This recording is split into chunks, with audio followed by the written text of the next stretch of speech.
Buenas tardes, bienvenidos a un nuevo video para nuestro canal de YouTube. El día de hoy vamos a entrar en materia con tal vez uno de los temas que genera más confusión para una persona que está empezando a aprender inglés, el segundo uso del pasado simple. Para hacer una pequeña referencia, el primer uso del pasado simple es el uso de todas estas frases de descripciones, emociones o ubicaciones contrastadas con descripciones del presente, las cuales realizamos con el verbo to be. Ya explicamos en videos anteriores tanto el presente como el pasado del verbo to be de una manera muy detallada y con algunos ejemplos. El día de hoy nos vamos a enfocar en todos estos otros verbos que no son el verbo to be. En presente, estos verbos los utilizamos para hablar sobre rutinas, para hablar sobre acciones del día a día o cualquier tipo de acción que no esté ligada directamente al verbo to be y que tenga un significado propio, como correr, dormir, estudiar, trabajar, abrir, cerrar, leer, escuchar, aprender, enseñar, entre otros. El pasado de estos verbos es en el cual nos vamos a centrar el día de hoy. I have to admit it gets a bit tricky. Tengo que admitir que se torna un poco, eh, vamos a llamarlo, como tiene un pequeño truco. Y esto se debe a que los contextos del inglés y el español, aunque se asemejan mucho en este caso, tienen una diferencia radical. Para ello, vamos a entrar en detalle. Cuando hablamos en inglés debemos tener en cuenta muchas reglas. La gramática inglesa está plagada de normas que nos permiten entender el idioma de una manera mucho más acertada. Desde mi perspectiva, algunas de las normas que tiene el inglés para explicar la gramática son muy lógicas y están patronizadas. Tienen un patrón que se repite independientemente del tiempo en el que estemos hablando. Uno de los patrones es la norma de las negaciones y las preguntas, tal como la vemos con el auxiliar do y does en presente, la veremos aquí. Y adicionalmente, la norma de la regla de la S, el hecho de que cuando negamos y preguntamos, a este auxiliar debemos ponerle la regla, de ahí nace todo el- la fanfarria del does, ¿cierto? Con la ES y no que he, she, it usen do como normalmente debería ser. En este caso del pasado también va a aplicar, pero desde otro punto de vista. Es importante que tengamos en cuenta esas normas, ya que si las acatamos, las entendemos y las usamos, todo va a ser mucho más fácil. La primera norma es comprender cómo funciona la regularidad e irregularidad de los verbos en inglés. Hay que aclarar que esta regularidad e irregularidad también ocurre en el español, pero como es bien sabido, nosotros aprendemos el idioma desde nuestras madres y padres o nuestras familias cuando somos bebés, ¿verdad? Por eso nosotros la estructura verbal de nuestro idioma o la parte lingüística asociada a nuestra lengua madre, que es el español en este caso, no la conocemos tan bien. Es sabido que en los colegios o en las escuelas nos enseñan bastantes cosas del español, pero no se nos queda mucho, ya que es nuestra lengua madre y no le prestamos tanta atención. El pasado en español también tiene verbos regulares e irregulares. Los verbos regulares en español son todos aquellos verbos que finalizan con un patrón. ¿Cuál es el patrón? En ocasiones una vocal con una tilde o en ciertos pronombres una terminación. O, aste, e, amos, hemos, iste, aron, eron.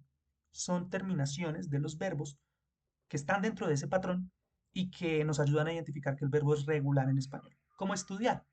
Estudié, con tilde en la E, estudió, con tilde en la O, estudiaste, estudiaron, estudiamos. El verbo amar, amé, amaste, amó, amaron, amamos. Y así sucesivamente pueden encontrar muchos verbos que esas terminaciones reflejan la regularidad del verbo. En inglés, por ejemplo, los verbos regulares van a llevar una ed al final, o una d si el verbo ya termina en e. Esa es la forma en que identificamos el verbo regular, como por ejemplo el verbo work, trabajar. El pasado sería worked. La pronunciación de estos verbos regulares la voy a dejar en un video adicional después de este, enfocado única y exclusivamente en la parte fonética. Tenemos también el verbo hablar, talk. El pasado sería talked. O para que noten que hay una diferencia entre la pronunciación de los mismos regulares, tenemos el verbo esperar, wait, que en pasado sería waited o waited, dependiendo del acento que quieran incluir.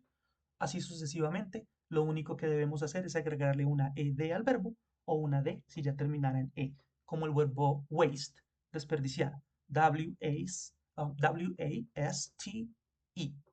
Ya tiene i al final, le ponemos la d. W-A-S-T-E-D, wasted. Por el contrario, los irregulares, tanto en español como en inglés, van a tener una dinámica distinta. Se llama irregular, ese sufijo i es que no sigue, que no lo tiene.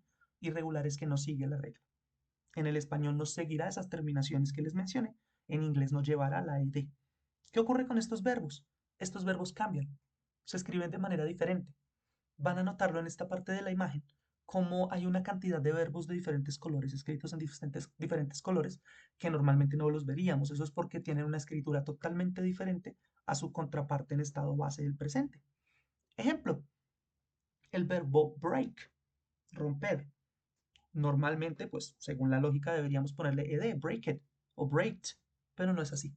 El verbo no sigue la norma, así que vamos a escribirlo totalmente diferente a su antecesor. Broke, B-R-O-K-E, broke. Sería el pasado de break. El verbo comprar, buy, B-U-Y, buy. El pasado sería bought. Lo vemos aquí en verdecito. Bought, B-O-U-G-H-T, bought. El verbo leave, L-E-A-V-E, irse o dejar un lugar, leave. El pasado sería left, L-E-F-T, left. Esto en español también ocurre. Yo no digo querió, querí, querimos, ¿cierto? Yo digo quise, quiso, quisimos. Hay una especie de mini patrón, pero eso es solamente para identificarlo, no porque siga una regla. El verbo querer en español es un verbo irregular y así encontraremos muchos otros. ¿Cómo hablar en pasado con estos verbos? Es muy sencillo. Lo único que tenemos que hacer es seguir la misma estructura y aquí es donde les demuestro que las normas del inglés son repetitivas, tienen un patrón ya marcado y entre más fácil entendamos el patrón, más fácil nos va a ir. Es el mismo patrón de estructura verbal del presente. Sujeto, verbo, complemento. ¿Cuál es el único cambio? Que el verbo va a estar en pasado. Independientemente del asunto, lo único que tenemos que tener en cuenta es si es regular o irregular. Solamente los usamos en oraciones afirmativas. Ya vamos a explicar un poco más adelante el por qué, puesto que para las negaciones y las preguntas todo cambia.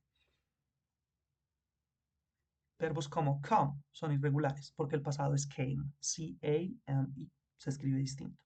Ya les había mencionado el verbo waste y en la derecha tenemos el verbo bring, es irregular, el pasado sería brought. Y del verbo answer, que es un verbo regular, solo le ponemos la ed, sería answered. Noten estos ejemplos rápidos. They waited in the line for hours. Ellos esperaron en la fila por horas. He washed his clothes on Sunday. Él lavó su ropa el domingo. Verbos irregulares. Mark came home by bus. Mark vino a casa en bus. O el verbo broke, que es el pasado de break. Our dog broke the couch. Nuestro perro rompió el sofá o rompió el sillón. Noten cómo la estructura es la misma del presente. Sujeto, verbo y complemento. Aquí hago un pequeño paréntesis para comentarles que, técnicamente hablando, en inglés no existe una forma directa de saber cuándo un verbo es regular y cuándo un verbo es irregular. Aquí la norma más sencilla que todos adaptamos es aprendernos de memoria. Hay que obviamente tener en cuenta una cosa que el inglés nos da una pequeña ayuda. Si ustedes buscan en cualquier diccionario escrito o diccionario digital o en las páginas web de diferentes sitios que hablan de inglés, van a encontrar una lista. Esa lista es la famosísima lista de verbos irregulares que tiene tres columnas. La primera columna va a ser el infinitivo, estado base, sin conjugar. Luego vamos a tener la forma del presente simple, del modo indicativo, del presente simple y luego vamos a tener dos columnas súper importantes. La columna número 2 de esa lista, que en mis libros es la tercera, es el pasado simple. Ahí van a encontrar la escritura de todos los verbos en pasado simple que sean irregulares. Y la tercera columna son los pasados participios. Es otra forma adicional que vamos a ver más adelante para usar verbos regulares e irregulares. Y los regulares tienen incluso a veces una tercera escritura para su participio. Esa lista es importantísima porque es nuestra forma más sencilla de encontrar un verbo irregular para usarlo en una frase en pasado. Ahora hablemos de negativos y hablemos de interrogativos. Cuando vamos a decir que no en inglés o preguntar algo en inglés, la dinámica cambia. Aquí es donde quiero retomar la norma de la S en el presente simple, puesto que va a pasar algo curioso cuando hablemos en tercera persona y queramos negar o preguntar en presente simple. Es bien sabido que al hacer eso, el auxiliar do va a llevar la regla de la S que usualmente se le pondría al verbo principal. Digamos, he works from home. Él trabaja desde casa. Works, tercera persona, por ser he. Si yo quisiera negar, yo diría he doesn't o he does not. Noten cómo ahí ya está la regla de la S. Does. El verbo work ya no llevaría la S. He does not work from home. Él no trabaja desde casa. ¿A qué me refiero? A que al llegar al pasado y utilizar negaciones y preguntas con ese tipo de verbos, vamos a requerir un auxiliar distinto al to be, porque no podemos usar el verbo to be, dañaría la traducción, ¿sí? Incluiría un era o estaba que es innecesario en esas frases. Lo que hacemos es usar el famosísimo did. ¿Se nos facilitan las cosas? Sí, porque no hay regla de la S que analizar. Todos los pronombres, en este caso incluyendo a he, she, it, van a usar did para negar. ¿Vale? Esto va a ir seguido de un not, did not. Entonces, he did not, she did not, we did not. O el muy comúnmente usado didn't, que es utilizado para negar y preguntar en preguntas negativas, pues, si fuese el caso de informalidades. Es decir, did not en casos más formales, ¿sí? Y del trabajo, de la universidad, un texto. Y didn't para abreviar en caso de ser informal. Para preguntar usaremos did al principio de la pregunta y aplica también para todos los pronombres. ¿Listo? Y aquí es donde hago el empate o el empalme con esa norma de la S de la cual hablaba. Cuando yo quito la S porque does ya tiene la regla de la S en las negaciones y preguntas del presente simple, hago un paralelo con el pasado, puesto que al usar did ya sabemos que la pregunta o la negación está en pasado. No es sino que yo diga I didn't o did you y yo ya sé que estoy hablando en pasado. Por ende, no necesito poner el verbo principal en pasado. Ya quedó claro en los videos anteriores que el inglés es un idioma anti-redundancias. Por tal razón, no puedo usar la misma norma, ni la misma palabra, ni la misma estructura dos veces dentro de la misma frase. Luego, si ya did me dice que está en pasado, el verbo principal va a quedar en presente. Ya no diría I didn't knew o I didn't worked, sino I didn't know, yo no sabía, I didn't work, no trabajé. Noten cómo no dije worked, dije work, en presente. En la parte izquierda van a ver unas frases que están correctamente escritas. We did not play soccer on Sunday. Play, presente, porque did ya me dice que está en pasado. Did they come home by bus? Ellos vinieron a casa en bus. Come. El pasado sería came, pero como esto es una pregunta, pongo el did y el verbo queda en presente. A la derecha están esas mismas frases, pero los verbitos están en rojo, porque como pueden notar, aunque tengo el did en pasado, puse los verbos en pasado. Esto está mal. It is wrong. Está mal. Debemos usarlos de esta manera, de la manera correcta, poniendo el verbo principal en presente. Habiendo explicado esto, en resumen, en a nutshell, aquí están las estructuras verbales que corresponden al pasado simple de esos verbos. Noten cómo tengo el did not, podrían bien usar el didn't, o en su defecto en las preguntas, si fuese negación, ese not iría después del sujeto. Did you not? Hacemos un inciso aquí para charlar de algo que suele salir como duda en las preguntas cuando estamos aprendiéndolas en el aula, bien sea aula presencial o virtual, y es, profe, eso está mal. La estructura interrogativa dice did you not, pero es que eso no se dice así. Luego no es que se pone la abreviación al principio, didn't you go to the doctor? ¿No fuiste al doctor? Es viable, es perfectamente posible, pero me gustaría hacer una pequeña explicación para que tengan en cuenta.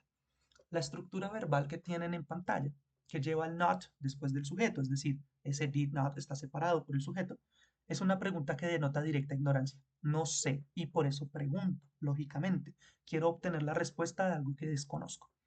Cuando yo uso la abreviación al principio como un didn't you go, en vez de decir did you not go, estoy denotando confusión. Bien sea porque yo creía saberlo, pero ahora lo dudo, o porque creí escuchar algo distinto y me confundió, así que voy a la fuente y pregunto para confirmar que lo que escuché es correcto o equivocado. Mismo ejemplo. Did you not go to the doctor yesterday? ¿No fuiste al doctor ayer? Es una pregunta negativa, que es poco común en inglés, en español es mucho más común decirlas. Esa pregunta denota directa ignorancia. Es, ¿no fuiste? No, no tengo ni idea. Solo te estoy preguntando porque quiero saber si no fuiste. Sin embargo, cuando yo digo, didn't you go to the doctor yesterday? Es porque yo creía que habías ido, pero ahora estoy escuchando otra cosa. Contexto. Mariana está hablando con Felipe de su tarde, de ayer, y le dice, ayer comí helado, I ate ice cream yesterday, por ejemplo, and then I went home, y después fui a casa. Y yo llego en medio de la conversación y digo, oh, un momento, Mariana, wait, didn't you go to the doctor yesterday? ¿No fuiste al doctor ayer? Porque creo haber entendido que ella iba al doctor, pero ella está diciendo que fue a casa. Hay una confusión. Didn't you go? Diferente a did you not go. Did you not go es directa ignorancia, no lo sabía. Es importante aclararlo porque muchas personas suelen decir como, uff, esa estructura del did you not está rarísima, yo siempre lo he visto como didn't you, entonces ahora sabemos el por qué. Esto es básicamente la explicación del pasado simple de los verbos transitivos o intransitivos, de los verbos normales que no son el verbo to be. Y ya complementamos con el video anterior que era el pasado del verbo to be.